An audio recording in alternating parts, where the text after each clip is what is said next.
Hi, ഞാൻ ഇന്നലെ ഒരു കമൻറ്റ് കണ്ടു. രേണുസുധീരാണ് കമൻറ്റ്. അമ്മാവനും അമ്മായിമാരും വന്ന് കമൻ്റ് അടിച്ചതുകൊണ്ട് ഞാൻ എന്താണ് പ്രതികരിക്കുക എന്നുള്ളതാണ് ചോദിക്കുന്നത്. മോശമായിട്ടുള്ള കമൻറ്റുകൾ പറഞ്ഞാൽ ഞാൻ എങ്ങനെ പ്രതികരിക്കും എന്നുള്ളതാണ് രേണുസുധീരെ കമൻറ്റ്. ഞാൻ ഒരു 40-48 വയസ്സായ ഒരാളാണ്. അപ്പോൾ ഒരു അമ്മാവൻ രേണു പറഞ്ഞ മാതിരി ഒരു അമ്മാവൻ കാറ്റഗറിലൊക്കെ പെടാം എന്ന് വിചാരിക്കുന്നത്. എന്തായാലും രേണു ചെറുപ്പമൊന്നുമല്ലല്ലോ. അത്യാവശ്യം 10-30 വയസ്സിന് മുകളിൽ പ്രായം ഉണ്ടെന്നാണ് വിശ്വസിക്കുന്നത് ഞാൻ. പിന്നെ ഇത് പറയാനുള്ള കാരണം എന്ന് പറഞ്ഞിട്ടുണ്ടെങ്കിൽ, അമ്മാവന്മാരങ്ങനെ പറയാനുണ്ടെങ്കിൽ, ഇപ്പോൾ ഞാൻ +1 പഠിക്കുന്ന സമയത്ത് 10ാം ക്ലാസ് പാസ്സായി കഴിഞ്ഞപ്പോൾ എൻ്റെ മകൾക്ക് അവൾ മൊബൈൽ വേണം എന്ന് പറഞ്ഞതുകൊണ്ട് അത്യാവശ്യം തിരക്കാടില്ലാത്തൊരു മൊബൈൽ വാങ്ങിച്ചു കൊടുത്തു. പിന്നീട് ആ മൊബൈലിൽ തന്നെ ഭയങ്കര കളിയും കാര്യങ്ങളായി +1 വളരെ ഉഴപ്പായിപ്പോയി. അപ്പോൾ നമ്മൾ വിളിക്കാത്ത ദൈവങ്ങളോ അല്ലെങ്കിൽ ആരുമില്ല. നമുക്കിത് എന്ത് ചെയ്യാൻ പറ്റും, അവരതിൽ നിന്ന് ഒന്ന് റിക്കവർ ചെയ്യാൻ വേണ്ടി നമ്മളെന്താ ചെയ്യാൻ പറ്റുക തീരുമാനങ്ങൾ. കാരണം റീൽസ് കാണലും ഈ മൊബൈലിൽ ഇപ്പോൾ ഇതുപോലത്തെ കാര്യങ്ങളൊക്കെ കാണലൊക്കെ അതൊരു ഇൻട്രസ്റ്റ് ആയിട്ട് ആൾക്കാർ, കുട്ടികൾ എടുക്കണം.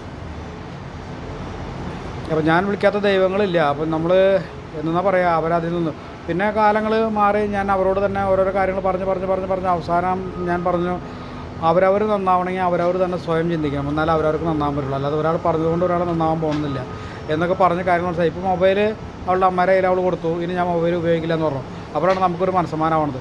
ഇപ്പോഴത്തെ കുട്ടികൾ മൊബൈൽ കിട്ടാതെ വരുമ്പോൾ ആത്മഹത്യ ചെയ്യുന്നു. അതുപോലെ തന്നെ മൊബൈൽ വെച്ച് പല ബുദ്ധിമുട്ടുകളും പല പ്രശ്നങ്ങളും ഈ മൊബൈൽ മുഖാന്തരം ഉണ്ട്. നല്ല രീതിയിൽ ഉപയോഗിക്കുകയാണെങ്കിൽ കുഴപ്പങ്ങളില്ല. ഇത് പല രീതിയിൽ ഉപയോഗിക്കുമ്പോഴാണ് ഈ പ്രശ്നങ്ങൾ മുഴുവൻ ഉണ്ടാവുന്നത്. അപ്പോൾ നമ്മളെ സംബന്ധിച്ചിടത്തോളം നമുക്ക് അടുത്ത തലമുറയ്ക്ക് എന്താണ്, അതായത് അടുത്ത വരുന്ന തലമുറയ്ക്ക് നമുക്ക് എന്താണ് നമ്മുടെ പ്രവൃത്തിയിലൂടെ അവർക്കൊരു പ്രചോദനം ആവണം എന്നുള്ളതാണ് നമ്മൾ കാണിച്ചു കൊടുക്കേണ്ടത്. അതുപോലെ കാണിക്കാൻ പറ്റിയ ഒരുപാട് വിഷയങ്ങൾ നമ്മുടെ സമൂഹത്തിലുണ്ട്. പല ആൾക്കാരും ഡോക്ടറും എഞ്ചിനീയർമാരും IAS പദവികളൊക്കെ മേടിക്കുന്ന ആൾക്കാരുണ്ട്. അവരൊക്കെ വീഡിയോ എടുക്കുക, അതുപോലെ കാണിക്കുക, എന്തൊക്കെ ചെയ്യാമെന്ന് വെച്ചിട്ടുണ്ടെങ്കിൽ കുട്ടികൾക്കായാലും അങ്ങനത്തെ ഉയരങ്ങളിലെത്തണമെന്ന് ഒരു ആഗ്രഹം ഉണ്ടാവും. അല്ലാതെ ഈ ബാറിൽ ഡാൻസ് ചെയ്യുക, അതുപോലെ തന്നെ കണ്ണി കണ്ട ആണുങ്ങളുടെ കൂടെ റീലും കളിച്ച് നടക്കുക, ഇത് ഭർത്താവ് മരിച്ചതിൻ്റെ പേരിലാണ് ഞാൻ സുധീനെ മാത്രം ആലോചിച്ച് നടക്കുകയാണ് എന്നൊക്കെ പറയുന്നതിൽ ഒരു ന്യായമില്ല. പിന്നെ ഇപ്പോൾ രേണു മാത്രമല്ല, അതുപോലത്തെ ഒരുപാട് ആൾക്കാർ വേറെയുണ്ട്.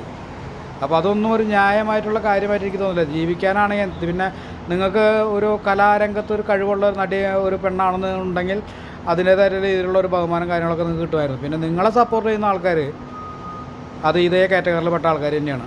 കാരണം കുടുംബം, ഭർത്താവ്, മക്കൾ ഒന്നും വേണ്ട എന്ന് വിചാരിച്ച് നടക്കുന്ന ആൾക്കാരെയാണ് നിങ്ങളെ ഏറ്റവും കൂടുതൽ സപ്പോർട്ട് ചെയ്യുള്ളൂ. നമ്മളെപ്പോലുള്ള ആൾക്കാർക്കൊന്നും അത് അങ്ങനെ ദഹിക്കുന്ന കാര്യങ്ങളല്ല. അത് ഇപ്പോൾ ശ്രീലക്ഷ്മി ആയാലും നിമിഷ സിജോ ആയാലും പിന്നെ അഭിലാഷ് എന്ന് പറഞ്ഞ ഒരുത്തുണ്ട്, അവൻ്റെ കൂടെ അഭിനയിക്കാൻ വരുന്ന ഒരുപാട് സ്ത്രീകളുണ്ട്. ഇവിടെ സാങ്കേതിക പ്രശ്നങ്ങൾ പറയുന്നത് ആണുങ്ങൾ മുഴുവൻ ആണുങ്ങളാണ് പീഡിപ്പിക്കുന്നത്.